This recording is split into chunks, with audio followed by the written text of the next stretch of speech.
if that's what you want as an artist, go right ahead. Is it really what you want, or is it just a bad habit that you acquired at some point and nobody pointed out to you? There are always so many contradictory things pushing at you musically from your environment, from your teachers, from your colleagues, from critics, that it's hard to figure out who you are sometimes. It's all visceral and emotional for me. If I get carried away with it, I can fall in love with something that I don't even approve of.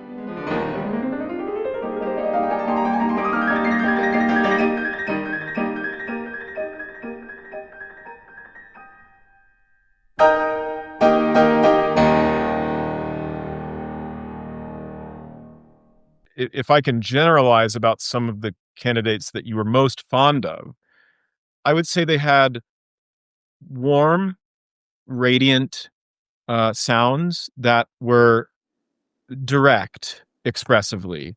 They tended not to conceal. They tended not to necessarily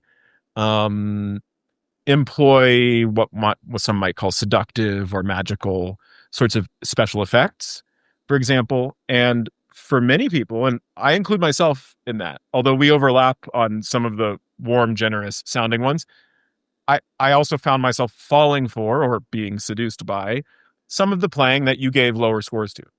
And of course, we never assumed that we agreed on everything. And even though we made a whole podcast about Chopin, and I'm married to a pianist who I have wonderful aesthetic debates about. So this is not, it shouldn't be so personally contentious and antagonizing, except that in the public arena, when it comes to a competition of this kind, it can get very ugly. But I would love for you to just speak to even more to your tastes when it comes to these questions of aesthetic identity, and not just projection and matters of sound and this or that musical quality, but what are you bringing to the table as an artist? What do you generally gravitate towards in that area? And, to what extent how was it informing how you were listening and how you were judging?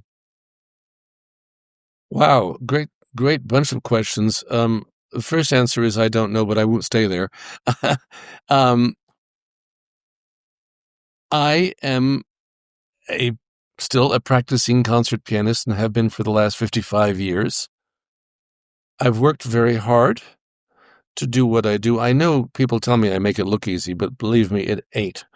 It isn't easy. But this is not going to be about me, about my achievements. It's got to be more about what I've come to believe in.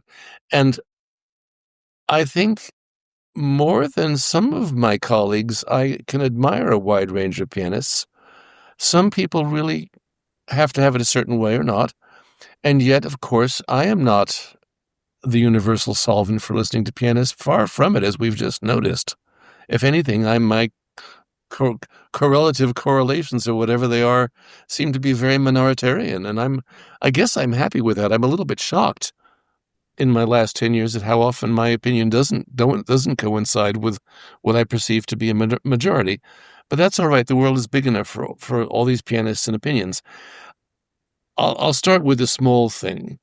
Very often in mazurkas, there are accents written by Chopin in the melodic line, most often on the second or third beat, but not always, that have to combine with the sense of the dance, which is sometimes accented or not in different ways, or it's accented by the harmony. And very often I would hear a smooth version of the melody or the accent put in the wrong place. In the Opus 59 number 3 mazurka, I would often hear 1, 2, 3, 1, 2, da da da da da da bum da da dum bum, an accent on the second beat, which Chopin clearly doesn't. He writes the end of the phrase da dee da da da da da dum ba da da dum ba da. It's a little less comfortable to sing and dance, but it's not da da dum ba da da dum bum. But of how many times I heard this dreadful accent, now you're getting my full opinion on it. Which is, if that's what you want as an artist, go right ahead.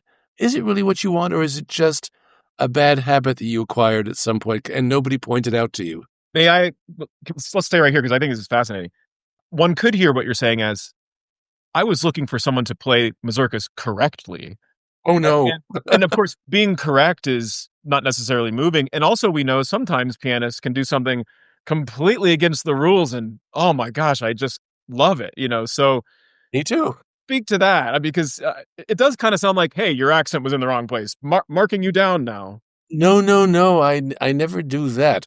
I just wind up thinking, is this is this because you want it or because you don't know any better? So it didn't feel like they owned it or that they really intended it. It felt like some It, kind of yeah, yeah. And mannerism that they picked up that wasn't I really hear their that own. a lot in pianists that they haven't paid attention in much detail to what the composer wrote. They're just sort of doing it the way they do it. Or let me put it much more broadly. Um, you know, it only happened once or twice in the Chopin competition because it's a high level competition. But in the Barcarolle, one of the thousand most magic moments in that piece occurs right before the second section, where he holds the pedal and writes all these ascending chords on a diminuendo. Sure enough, somebody change pedal in the middle of that bar, and all you do is make it neat and clean instead of make it divine magic, which Chopin wrote. And all you have to do is just notice, and probably it's leftover habits from some piano teacher telling you mustn't play unclearly or you mustn't muddle the harmonies. And it's like by the time we're dealing with great art at the Chopin competition, I'm hoping we're beyond that. So that doesn't make me point somebody down, but it makes me just go, oh, and that person can still impress me. Absolutely. There's no question about it. May I bring it back to the general sort of point I'm about getting too a specific. certain dark, I don't know if darker is the right word, but there's a certain way of playing in the shadows with Chopin of Sure. working more with magic. We've had our debates and discussions about Horowitz, who for you has always been a love hate, and maybe he's even been part of your evolution. Oh, very much so. And Very so much. maybe speak to, because we heard some, not that we heard a Horowitz, but we certainly heard those who had that kind of that sense of spontaneity, of impulsivity, of moments of passion or color change, and they could. I mean, often they won me over, but my sense is that for you, those things don't work. Oh, usually it's hard for them to work on For you. me, music is basically visceral and emotional. I'm plenty smart and I can talk about it and think about it. And you have to. You have to have a pretty good brain to be a pianist. But it's the gut feeling that happens. And when I get a gut feeling I don't like, I tend not to be attracted to it. And when a pianist consistently gives me that and disturbs me with it because I think, oh, you're getting in the way of whatever idea I have the music might be, um, it makes me feel bad. It makes me actually just feel almost ill, especially when the pulse is mangled and uneven and just, and I can't see a purpose for it. So like stoppy, starty kinds of playing. Yeah, yeah. Stoppy, starty. Mhm. In other words, especially in the waltzes in the first round, which I complained vociferously about, I thought that if there was a prize for the worst waltz in the first round, at least 70 people would get it. Because, and this is a cultural issue. I now realize when I had not realized it was so severe that dance rhythm is body rhythm, and you can't go, you sort of can't go da dee dee dee dee dee dee. You just can't move at will. Bodies don't do that, and I think that very few of these kids have ever done a ballroom dance. Look, I'm no ballroom dancer either, but at least I took 2 lessons before I went to my senior prom. At least I know what it is. And I don't think look, we're far removed from the 19th century. I'm far removed from the 19th century. But at least I grew up in the 50s watching these glamorous films of these European balls with people doing these beautiful. I have this idea that it's something beautiful rather than something to be rushed through and raced through as fast as it's an etude. I'm wondering about that because I totally identify with that, and I heard a lot of unidiomatic waltzes. On the other hand, in this art form, we also are creating idealizations of the dance or of the song, and Oh, yeah. we can also, and maybe part of it was just you didn't hear enough of a strong genius, reconception of a thing for you to actually buy it. But would you admit that it's conceivable that one could break these rules of this is how one should waltz, this is how one should mazurk, Of and course. create a beautiful idealization of this thing and almost recompose Chopin? Would it have been possible and maybe you just didn't hear it, for you to be like, you know what? They're doing everything against anything I ever thought I would like, but I can't believe it. This is incredible. It's Is that it's completely possible, and as I said, it's all visceral and emotional for me. If I get carried away with it, I can fall in love with something that I don't even approve of. Mm. I mean, But that's it sounds like that didn't happen a whole lot in no, it this. didn't. Not to me this So time. it's a very high bar for you. Like if you're gonna really go somewhere that's against your gut feeling and taste, then they got to really, really go high to get there.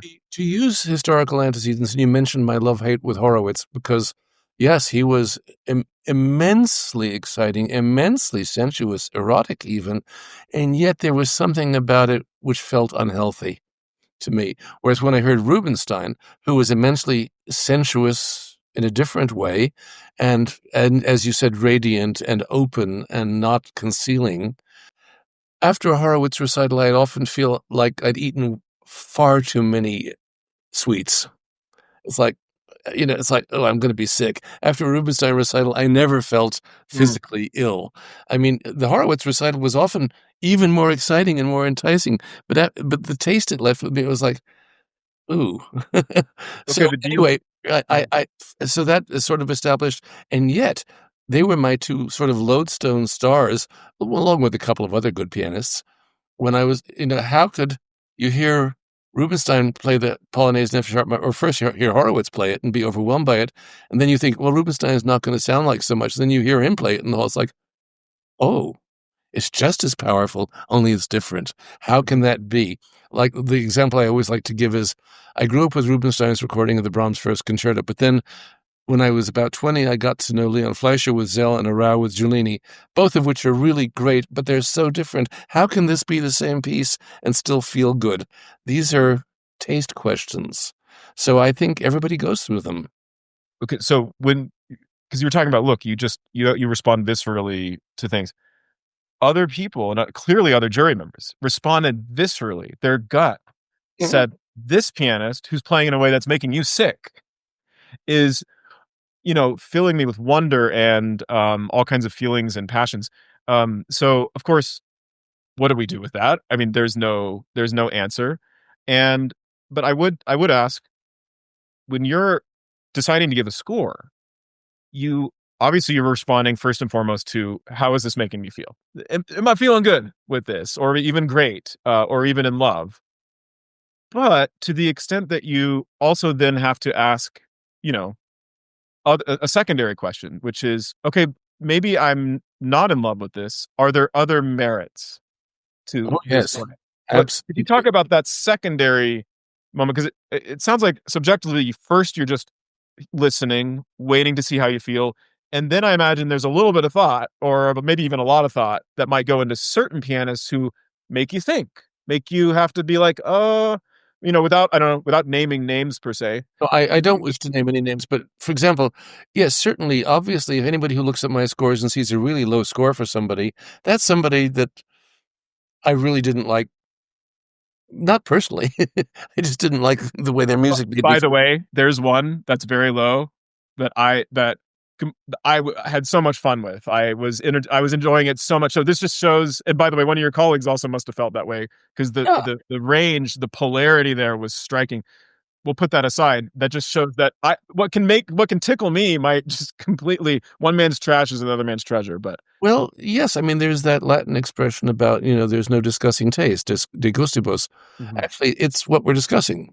We're discussing, that's why they make chocolate and vanilla, because some people want one and some people want another. And that's why they have 17 jury members, I imagine, I assume and so. not just one. Yeah, So exactly. And by the way, all my comments about being visceral or emotional or whatever I say, I don't expect people to agree with me.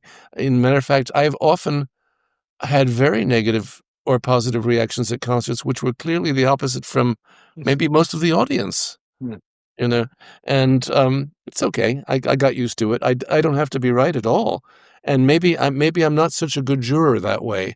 I'm perfectly willing to admit that, because maybe I am too emotionally driven. However, to answer your question, there were several pianists in the finals who were not so close to my heart, but I gave higher scores to than I would emotionally in recognition of their craft and excellence in what they did. In other words, you know, wow, that's fabulous. I mean, really, really good. You mean in the finals or in other rounds as well? Other rounds as well, but Yeah. I'm just thinking of the finalists. I can easily name two or three, and I'm not going to because it wouldn't help anybody, who were not my favorites, but were really terrific pianists. And they got, if it were me telling Ben privately, well, uh, I really felt like a 14 after listening to this round, but it's such good playing and it's so serious and it's so well intended. And I mean, careful musically and beautifully executed pianistically, and the result of tremendous conviction. I thought, well, so they get a 20 or whatever it is. Okay, so you've described that you're sort of you can't help but have a visceral reaction. I'm going to ask you to do a harder thing, and I know we've tried to do this a little bit before we got on the call, so maybe I've given you some chance to think about it. But could you possibly expound more on and try to articulate what is that aesthetic which you find moves you so in that place, or what is your aesthetic? I think sometimes we've talked about this.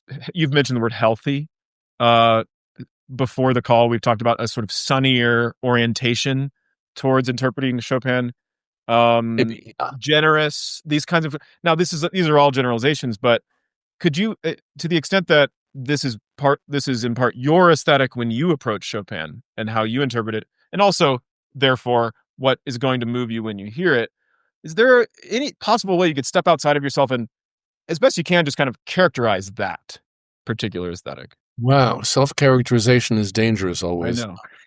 I'll try to help you. Um, Gee, I may be at a loss for words, which is rare. Huh. I think I grew up at a time when we had in America Carnegie Hall and big halls. And I think my most thrilling imprint experience, I've talked about it a lot, was hearing Rubinstein play an all Chopin recital when I was 9. Now, at 9, I was not much of an informed aesthete. I was a talented little boy who played the piano pretty well for his age. Um, but I had, since growing up near New York, I had heard 4 or 5 piano recitals in New York City before that. Never sold out, never by such a famous, world-renowned great personality, and I'd never heard an all Chopin recital. And it was a life changer. I mean, I suddenly realized, in retrospect, I can say I realized what can be done with a piano and this music in a great hall for an audience that's ready to hear it as well. They weren't there just seeing if Mr. Rubinstein could play the piano. They were there because they wanted to be. It was a communal event in that sense. He played 8 encores and nobody went anywhere. Times were different, but nevertheless, I think I was struck by the range and beauty of sound and how it filled the space and communicated and really gave energy to the audience. The audience gave energy back. And that's a beautiful thing that I don't know if I can succeed in doing, but I think it colored me. Plus, my first teacher, Tom Lishman, who was not famous, but a very fine musician and a good teacher both of music and of young kids, always imbued me. He had studied with Cortot a bit and a Busoni pupil, and he always filled me with stories of these great pianists that he heard in London. And I imagined these great people, thrilling the masses. So, but we are also dealing with a 2,700 seat hall in Carnegie. Chopin would have hated it. Mhm. He hated it. He hated big halls, felt uncomfortable. He was the original 90-pound weakling, and he was ill most of his life, and he was a snob. I think so. That's why I often say with great amusement, I don't think we would have liked each other very much. I don't think he would have treasured those things so much. He probably would have found them too broadly mammal. Uh, Does that mean the aesthetic that you were evolving to yes, in identify other with words, might not be so Chopin-esque? maybe not. And even Mr. Rubinstein was occasionally criticized for that. And when And yet, he even talked about how he was consciously trying to bring what he called a more masculine, yeah, version of Chopin in the early 20th century. But one could describe it in other terms, but Well, there also, was I a mean, kind of salon, light, effete way of playing, and there was. Rubinstein sort of brought Chopin back in this sort of healthy public That way, was didn't what he he? was trying to do. Yes, there was a way in the 19th century, although I was not there, and in the early 20th century, which we can only glean from some recordings.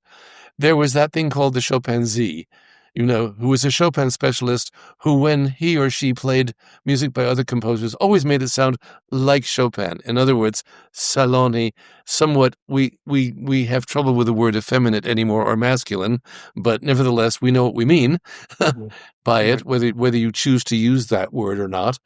And yes, he was in the forefront. On the other hand, if you listen to the greatest pianists of the 20th century, when you listen to Cortot, who's plenty morbid, he's also plenty masculine, or at least large scales. When you listen to Rachmaninoff or his recordings of Joseph Hoffman, you're not hearing a small scale salonist who couldn't thunder like the best.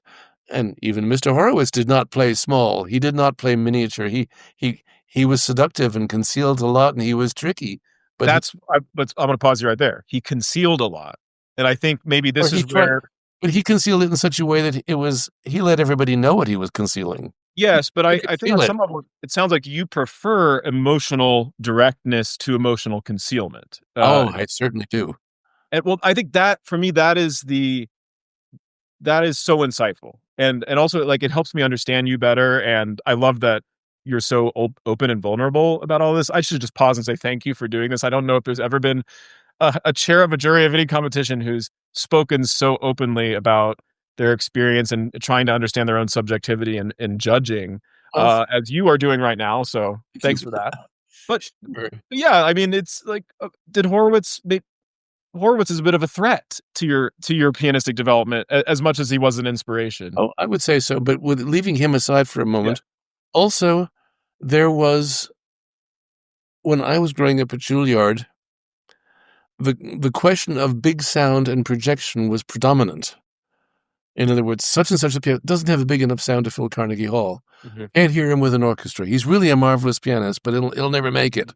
There was a Right. push towards that. And we know that one of Mr. Horowitz's specialty was loud and fast. And he was really great at it and was brilliant. And there was a whole generation of American pianists before me, my generation being Emanuel Ax, Murray Pariah, Peter Serkin, Richard Good, those Mhm. old guys who now are old guys, if lucky enough to still be alive. Um, but there was a whole generation that preceded us, which tended to be hard-edged, driven, more machine-aged, and this is doing them a great injustice because they were fabulous pianists. Mhm. So also there was a tendency to push us, say, don't just be a sort of, technically excellent Prokofiev player, who, where you sound like machine age. And yet there are there are always so many contradictory things pushing at you musically from your environment, from your teachers, from your colleagues, from critics, that it's hard to figure out who you are sometimes. And I had that trouble, and I continued studying even after I haven't had an international career with Claudio Arrau and then later Irma Volpe, even after Arrau.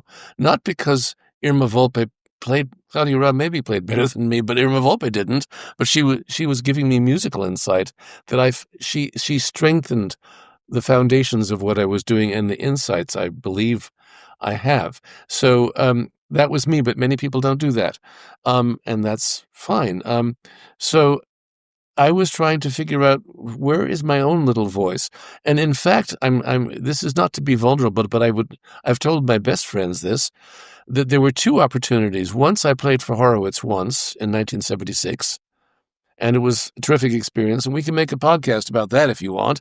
I mean, anybody who played for Horowitz has an interesting story to tell. It's a fascinating and wonderful experience. For Horowitz, I wasn't nervous at all. I mean, how am I going to be nervous in front of somebody who played two pianos with Rachmaninoff? Come on. What's he going to say? Oh, I've never heard a pianist like you? No, hardly.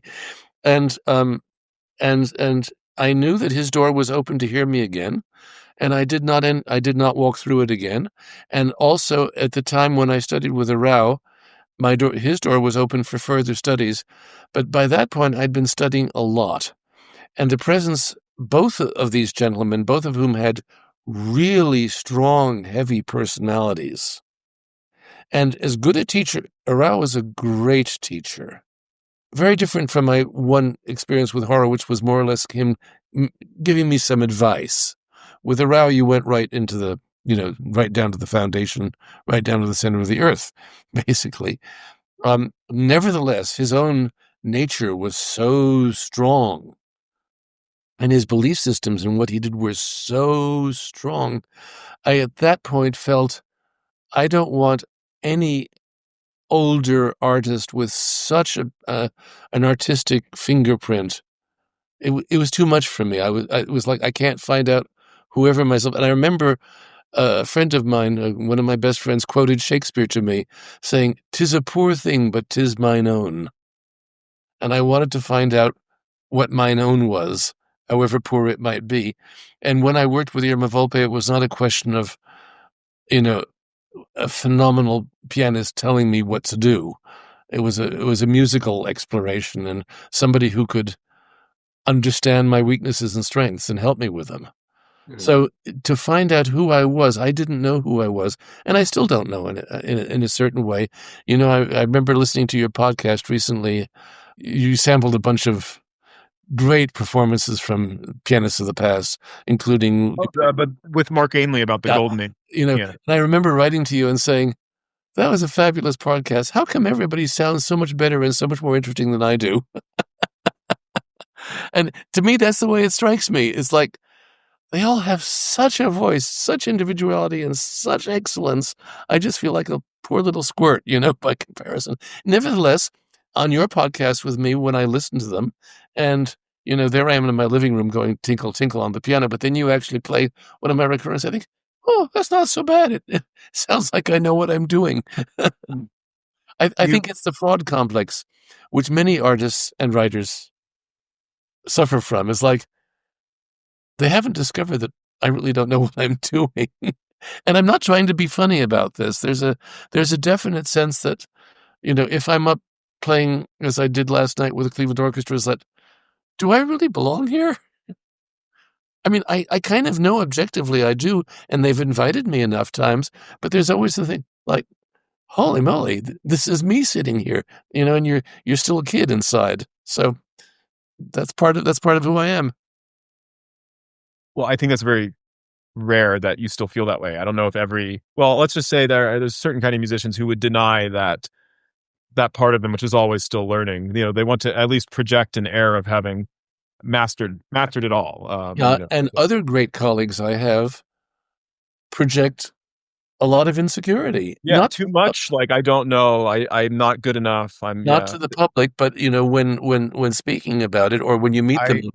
I've now met enough pianists. There's definitely both sides. There's the extreme self-deprecation and also extreme ego. And now now this is turning out about me and not about the Chopin competition, but we are talking about me. So there we are. It's your fault. That's my fault. I would say that I'm generally fairly pleased with the pianist I've turned into. It's been a long life journey. I've tried lots of things and been influenced a lot. And, it is funny that some artists are afraid of being influenced. In other words, they won't listen to X's recording of this because they're afraid of being influenced. And I remember Andrew Porter in the New Yorker once wrote about such an artist saying, are they afraid that they're not intelligent enough to learn something? Or are they afraid that their ego is not strong enough that they'll be annihilated? And both can be operative. And in my case, it would be the second more. I think I can learn something from any good pianist I hear, but I guess I'm a little bit worried about ego annihilation.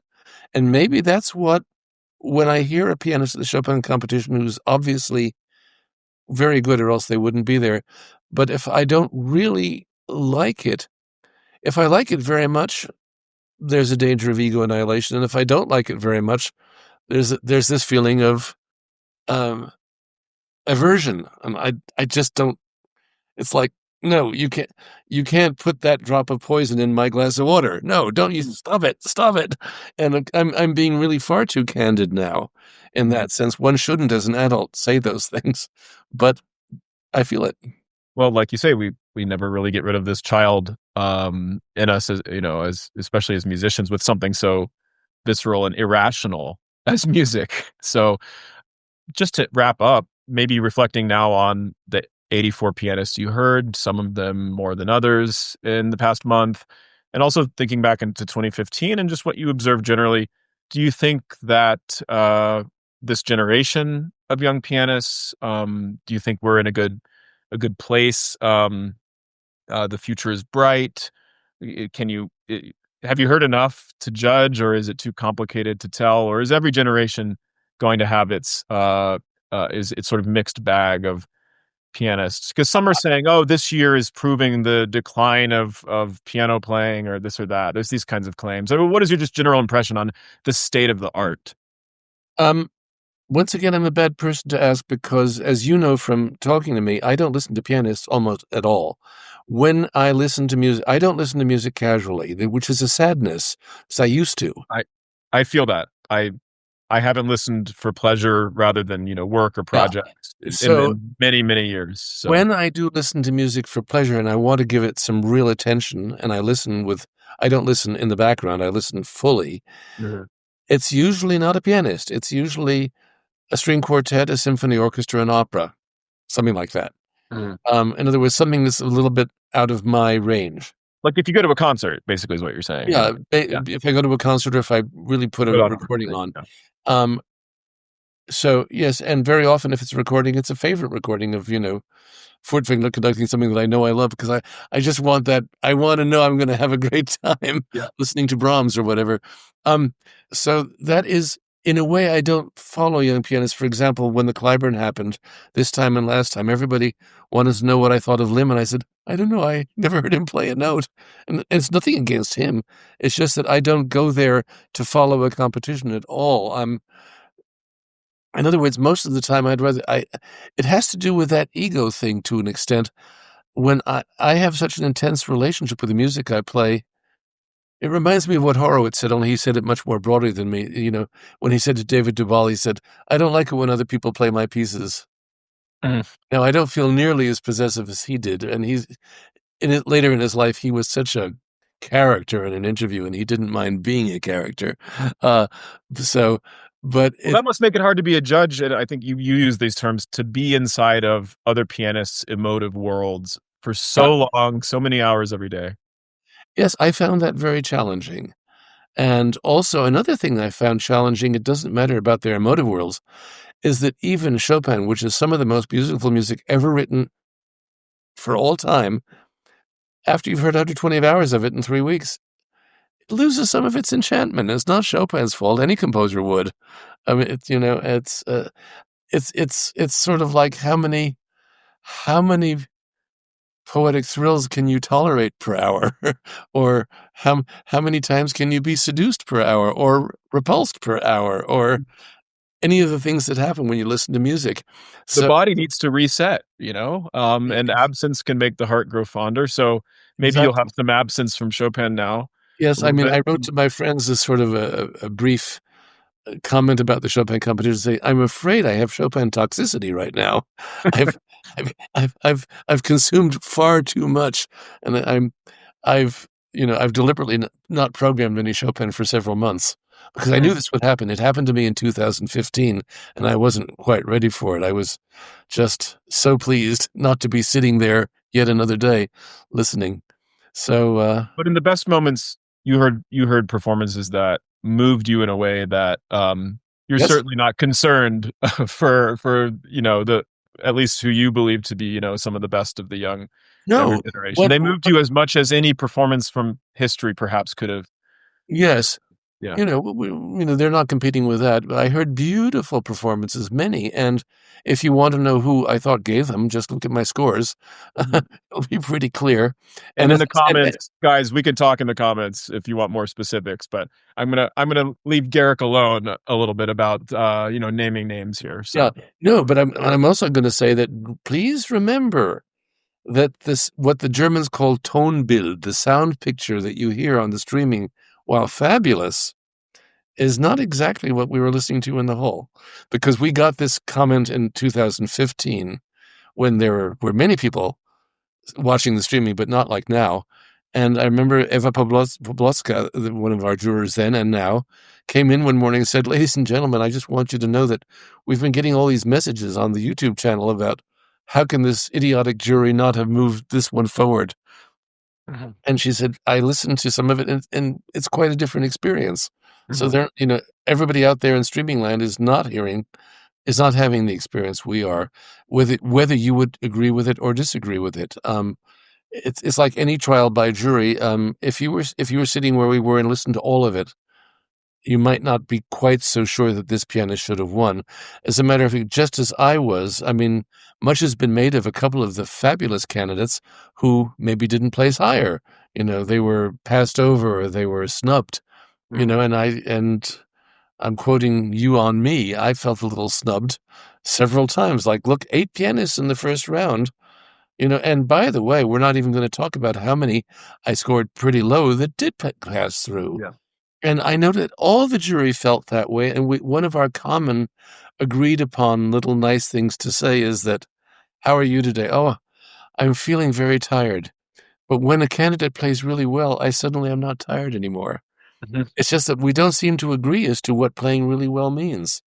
And I suppose if you could get pianists together to talk about that seriously, that would be quite an accomplishment, because one of my favorite silly sayings is that it's a little bit like film noir. I'm a concert pianist. I work alone. When you practice a concerto and learn it and practice it for 100 hours and then play it with an orchestra many, many, many times, and you're not a student anymore, I don't just go to every other pianist and say, "Well, how would you do this, and how do you approach this?" We figure it out and we do it alone. Well, you've been suggesting that maybe pianists wouldn't be so open to doing that because it would violate their sense of sovereignty over their own artistic identities. But if I Yes. had my way, I would get all you guys in a room with at the piano, and I would just sort of one by one, okay, jury number 3, show me how you like this phrase. Garrick, respond. Jury number 7. But we have a dissenting voice. I mean, I hope we all agree that it's better that we all have different artistic identities. But when it comes to a competition, unfortunately, we're narrowed into trying to create this list of 1, 2, 3, 4, 5, 6 Hmm. points. So perhaps you know, for better or worse, these competitions exist. I think it's both. It's the best and the worst of everything, because we get to all come together in this forum to celebrate the music and hear so many incredible performances and actually have these discussions finally. And yet we have to deal with these results being spit out. So it's like, I don't know.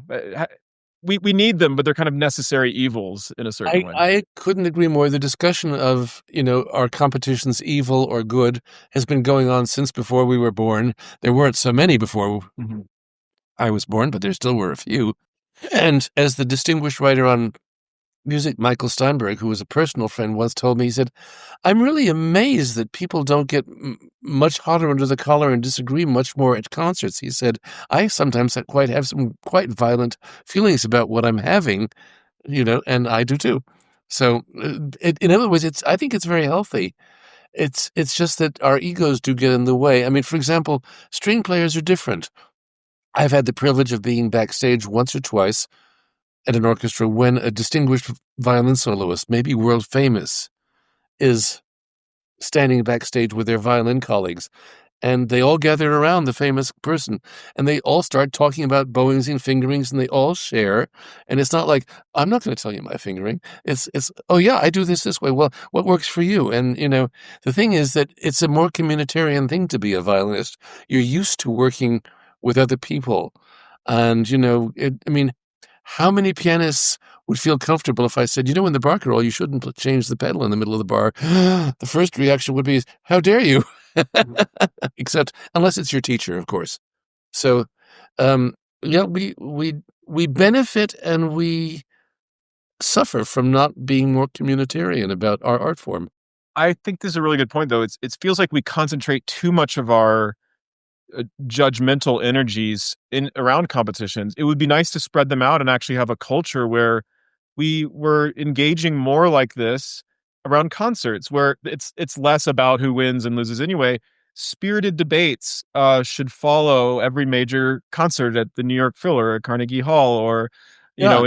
across the concert halls of Europe. We don't have the infrastructure or the media, sort of mechanisms for generating that. People sort of go and politely have their own private experiences and then they leave.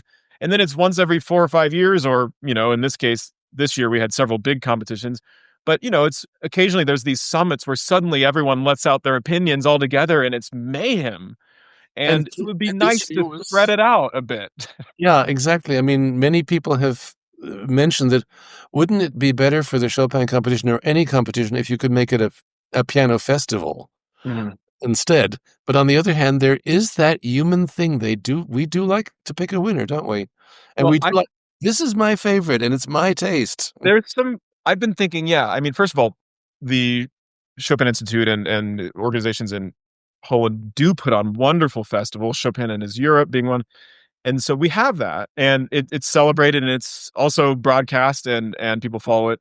This, I mean, the number of people who tune in when it is a competition is through the roof. I mean, it's on another level of just in Yeah. terms of but I wonder if we couldn't have a competition just, I'm this is not proposing this, but it'd be nice if rather than prize number one, prize number two, prize number three, we do some version of what Jed Disler and I sort of jokingly do, which is these special prizes. But it would be nice if the jury can get together and propose unique prizes based on what they actually heard that aren't stuck into this, ranking system. Mm. Like the most beautiful version of this, I want to put it forward. Let's who supports me in giving this prize? And maybe there is something called the grand prize, but it's just one of many prizes attached to which are engagements, monetary things, and actual concrete, like you won this prize, you get to go to this group of cities in the next year and whatever. There could be more creative solutions to keeping it competitive, but also celebrating more what the joyous and diverse experiences we have when we listen to music, rather Mm. than pigeonholing them. 1, 2, 3, 4, more things like best mazurka, best, but just like a whole diversity of these kinds of special prizes. This will never happen, but it'd be No, fun but it's fun no, to but imagine. I love the idea, and yeah, exactly. Well, s stay maybe you'll be able to create it in your lifetime, I don't know, good luck. Well, The yeah, other thing is but I also agree, wouldn't it be nice in a competition like this, I'm gonna fantasize for just a second, let's do it. instead of the first prize winner, who, by the way, of course, will get a number of guaranteed concerts, or the Clyburn first prize winner, wouldn't it be nice to say, "Okay, top 6 winners, each of you will get 2 recitals in important German cities, and each of you will get 2 recitals in important American cities and English cities and, places around so that more people can get to actually hear you, and I mean, I treasure, and I always say so, that the Chopin competition, especially in Poland, but it spreads out even a little bit more, not only the first prize winner gets to play, maybe the first prize winner gets the best. But, in Poland, you if you win 6th prize, you're a favorite somewhere, and if somebody likes Sometimes if you don't win a prize at all, but you're a yes, kind of audience favorite, as happened actually this year with a certain competitor. So yeah, you exactly, get that recognition still. exactly, and, yeah, I mean, it was also fun, in the Mazurka Prize when Prokopowicz won it, you could tell there was a certain hometown or home base joy about that because, yeah, why not? And he wasn't even in the finals. Yep. Well, it's sort of reminds me of what Seymour Bernstein once said about competitions. He says, "Okay, have them, and then everyone who gets to the finals all gets first place." I, I could yeah, I in, could go with in a that. certain way, it's like, okay, you did have to prove yourself, but now there's no sense in trying to rank you. Let's try to spread the wealth and just allow all of you to be exposed. I think to some extent that does happen, but there are riches obviously associated with the grand prize, with the first prize, With and you should know that because your career is built on it. I know I'm the beneficiary of it as much as I dislike part of it. It's yeah. I as I say, I went from being a pianist who had 2 dates the next year to being a pianist who within a few days had 100, So I suddenly had the beginning of a nice career, and I benefited from it. In the case, especially the first round where I had 8 people, forgot it was 8, but I sent a bunch of emails to them just simply because I know that, not making it to the second round is not making it any time is very discouraging, but the second round, I just wanted them to know that I had pointed them highly, and they were very appreciative of it. But I also have to say, sadly, which all these pianists know, is that pianists can't do much for other pianists. Our recommendation is sometimes listened to. You can say that so-and-so who played in the third round was simply fabulous, and almost always, the organization will then say, but who won first prize? and it is unfortunately the way. The people who can help pianists are orchestra administrators and conductors, and they have so little space. Even here in the Cleveland Orchestra, I was just talking about the competition, and they have so little. There are so few times when that piano bench is available, and it's usually crowded out by people who have been here a lot by me because they have to sell tickets. So, so the first prize winner has a better chance because they've gotten a lot of PR from this. It's just the nature of the reality. So it's tough. I think we need to build a society in which there's a lot more performing opportunity for pianists, not just the first prize winners.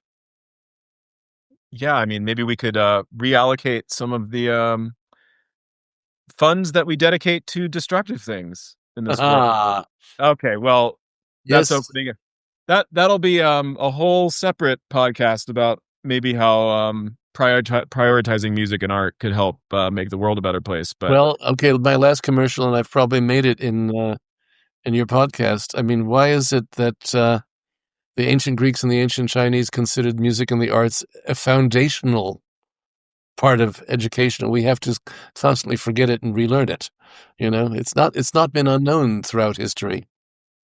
no, but it tends to have to follow the various war making and political kinds of formations that, Yes, I on mean, top of which we're able to have leisure time in the first place to do art. And that's the big problem is you yeah, can't start with art. You kind of got to start with the material world and how you organize it. And exactly. well, hell is other people. So it's really hard to do that. But anyway, Garrick, this has been amazing. I mean, I feel like we could go another hour and a half, but if We usually you didn't do. check your clock, we just did probably more than an hour and a half, and now I'm going to have to make this into 2 parts. But I just want to thank you for not just this, but more than a year now of just consistently getting to talk with you and the incredible conversations we have. I'm blessed for life for just having this opportunity and meeting in Warsaw and getting to see you a couple times, and we got to share a meal or two. Was truly an unforgettable sort of a moment for me. Even although you were going through the emotions of being on the jury, I was totally high on life, and you were a big part of that. So thank Oh, you. thank you. I appreciate it. And you're a big part of, I mean, enabling me to have a format or a platform where I can actually, launch some of my interior opinions at the world and values and advice. Mostly, I like giving advice about how to play the piano or music, which I'm very pleased to do, and hopefully it's helpful to some people. Yeah, last thoughts. I know there is constantly, what kind of idiots on the jury wouldn't have passed this person or wouldn't have given this person first prize or whichever prize.